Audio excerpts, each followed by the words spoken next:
BC సంఘాలు కూడా depend అవుతూ ఉంటాయి, డెసిషన్ తీసుకుంటూ ఉంటాయి. Right, Revanth sir, good evening.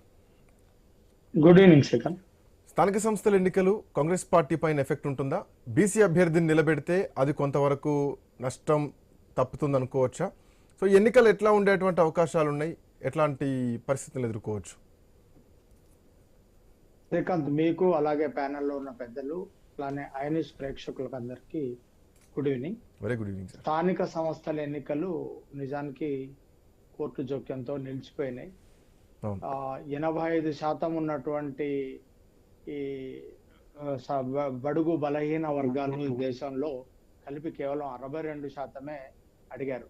10% కూడా లేని అప్పర్ కాస్ట్ కు రాజ్యాంగ స్ఫూర్తికి విరుద్ధంగా, అంటే 3% ఉన్నటువంటి పేదలకు 10% మొత్తం రిజర్వేషన్లు పట్టుకెళ్ళారు. అంటే 85% ఉన్న వాళ్ళకు 62% ఇవ్వడం ఈరోజు రాజ్యాంగ విరుద్ధం అయిపోయింది.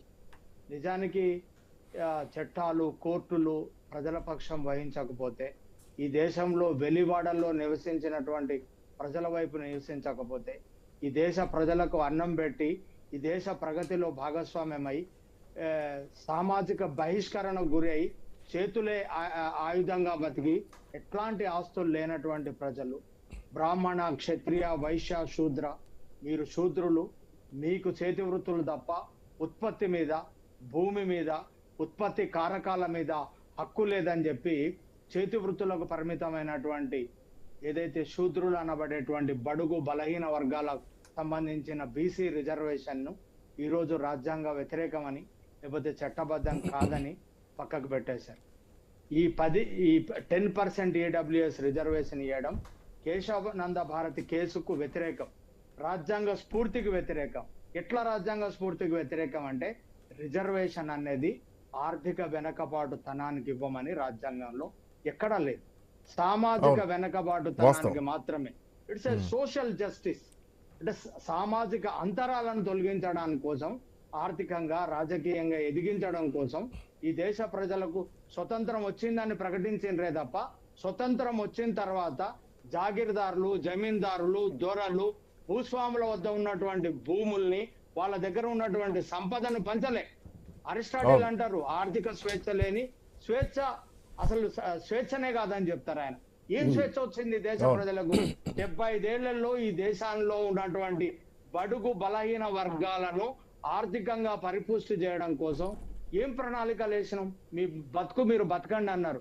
ఇంకా గ్లోబలైజేషన్ తర్వాత విద్య లేకపోతే వైద్యం అనేటువంటిది ఆకాశానికి అంటుకోపోతే, దేశంలో 85 కోట్ల మంది ఈరోజు తెల్ల రేషన్ కార్డుల మీద బియ్యం అడుక్కొని తినే పరిస్థితి ఈరోజు ఈ దేశంలో ఉండడం నిజానికి దురదృష్టకరం. ఏదో ఎంపీటీసీలు, జెడ్పీటీసీలు, ఇంకా అసెంబ్లీలో, పార్లమెంట్లో ఎవరు అడగట్లేదు కదా. ఇంకా కేవలం స్థానిక సంస్థల్లో ఉండేవాటి దానిపైన ఈరోజు రెడ్డి జాగృతి అనేటువంటి ఒక సంస్థ, మీరు అక్కడ కూడా కూర్చోవడానికి వీల్లేదనేటువంటి ఒక దురాంకారంతో కొట్టుకుపోయింది.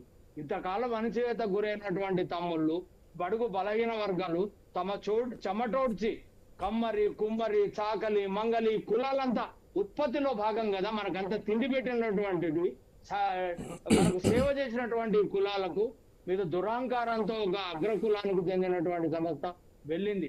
కానీ ఈ పట్టుకొచ్చిన స్టే ఇంతటితో ఆగుతుంది అన్నటువంటి ఇది లేదు. ఒక నివురు గప్పిన నిప్పులాగా మొత్తం తెలంగాణ సమాజం రేమన్ గారు రైట్, అంటే ఒక ఫ్లో లో ఉన్నారు, నేను డిస్టర్బ్ చేయలేదు, దాని కంటిన్యూషన్ లో నేను వస్తాను. ఇది నిరవధికంగా వాయిదా పడ్డ ఆశ్చర్యం లేదు స్థానిక సంస్థల ఎన్నికలు. ఎందుకంటే అన్ని సుప్రీంకోర్టు గైడ్ లైన్స్ లో ఉన్నాయి. ట్రిపుల్ టెస్ట్ లో last one, the final one, ఇది డెడికేషన్ కమిషన్ ఉందా లేదా, 50% క్యాప్ అక్కడ వరకు. ఈ జరిగినటువంటి ఇప్పటి వరకు మీరు మాట్లాడినటువంటి అంశాలు జూబ్లీహిల్స్ ఉప ఎన్నిక పైన ఎంతవరకు ప్రభావం చూపిస్తాయి? బీసీలు ఐక్యంగా ఉన్నాం అని, అంటే ఇంతకు ముందు వేరు ఇప్పుడు వేరు బీసీల్లో వచ్చినటువంటి చైతన్యం. ఆ రోజు బండి సంజయ్ పోటీ చేసినప్పుడు కరీంనగర్లో కానీ, కోరుట్లో ధర్మపురి అరవింద్ పోటీ చేసినటువంటి సందర్భంగా అప్పుడు బీసీలను ఓడగట్టారు, బీసీ నాయకులను బీసీలు ఓడగొట్టారని చెప్పేసి జరిగింది. బట్ ఇప్పుడు అట్లాంటి పరిస్థితి కాంగ్రెస్ పార్టీ అధికారులు, ఇందాక ప్రసాద్ గారు ఒక మాట అన్నారు, ఆయన ఏమంటున్నారంటే హైడ్రా మూసి ఈ రెండే చాలు ప్రభుత్వ వ్యతిరేకత జూబ్లీహిల్స్ లో ఓడగొట్టడానికి అని చెప్పేసి ఆయన మాట్లాడుతున్నటువంటి పరిస్థితి. ఆ పరిస్థితిలో కాంగ్రెస్ పార్టీ ఓడిస్తాయా, బీఆర్ఎస్ పార్టీకి అవే కలిసి వస్తాయా? ఇప్పుడు నిజానికి బిఆర్ఎస్ పార్టీ కూడా బలంగా ఉన్నటువంటి ప్రాంతాలలో గ్రేటర్ హైదరాబాద్ ఒకటి బలంగా అంటే ఒక ప్రధాన అంటే నిజానికి బలాన్ని ఎక్కువ ప్రదర్శించింది గ్రేటర్ హైదరాబాద్.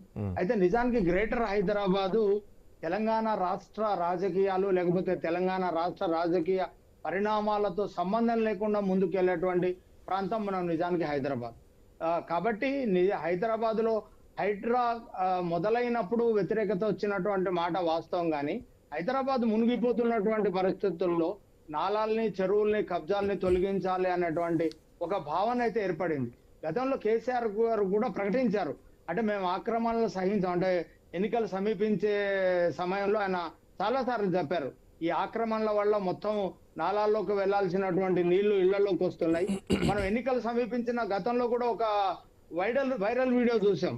అంటే చెరువు నీళ్లు ఇంట్లోకి రాలేదు, చెరువుల్లోకి ఇళ్లు పోయినాయి, కాబట్టి ఈ దుస్థితి మాకు వచ్చిందని చెప్పి ఒక ఎల్బీ నగర్ ప్రాంతంలో నుంచి ఒక వీడియో కూడా వైరల్ అయింది.